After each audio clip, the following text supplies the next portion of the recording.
19 বছর আগে যে শিশু ছিল মেসির কোলে, আজ সেই শিশুই বিশ্বকাপ ফাইনালে দাঁড়িয়েছে মেসির সামনে প্রতিপক্ষ হয়ে। ফুটবলে কি এর চেয়ে সুন্দর গল্প আর হতে পারে? এ কারণেই ফুটবল ভক্তদের জন্য আজ রাতটি হতে যাচ্ছে একটি বিশেষ রাত। আজ রাতেই জানা যাবে কে হাসবে শেষ হাসি। একদিকে সর্বকালের অন্যতম সেরা ফুটবলার লিওনেল মেসি, অন্যদিকে ফুটবলের নতুন বিস্ময় লামিন ইয়ামাল। একজনের হাতে কিংবদন্তির মুকুট, অন্যজনকে দেখা হচ্ছে ভবিষ্যতের রাজা হিসেবে। কিন্তু এই ফাইনাল শুধু আর্জেন্টিনা বনাম স্পেন নয়, এটা যেন ফুটবলের দুই প্রজন্মের মহাযুদ্ধ। গল্পটা শুরু হয়েছিল 2007 সালে। বার্সেলোনার এক দাতব্য ফটোশুটে 20 বছর বয়সী তরুণ মেসির সঙ্গে দেখা হয়েছিল মাত্র 6 মাসের শিশু ইয়ামালের। তখন কে জানতো সেই ছোট্ট শিশুই একদিন বিশ্বকাপের সবচেয়ে বড় মঞ্চে মেসির প্রতিপক্ষ হয়ে দাঁড়াবে। মেসির বিশ্বকাপ যাত্রা শুরু হয়েছিল 2006 সালে, যখন ইয়ামালের জন্ম হয়নি। 5টি বিশ্বকাপ, অসংখ্য রেকর্ড আর অধরা বিশ্বকাপ ট্রফি জয়ের পর আজ তিনি দাঁড়িয়ে আছেন ক্যারিয়ারের আরেকটি ঐতিহাসিক মুহূর্তের সামনে। অন্যদিকে মাত্র 19 বছর বয়সে ইয়ামাল মুগ্ধ করেছেন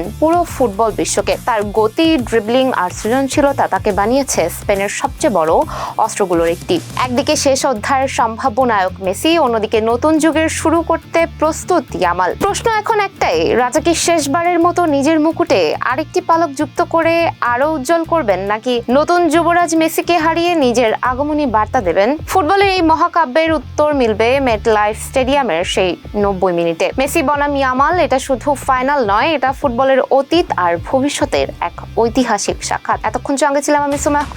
নিউজ ফ্ল্যাশ 71 এর সাথে থাকার জন্য ধন্যবাদ।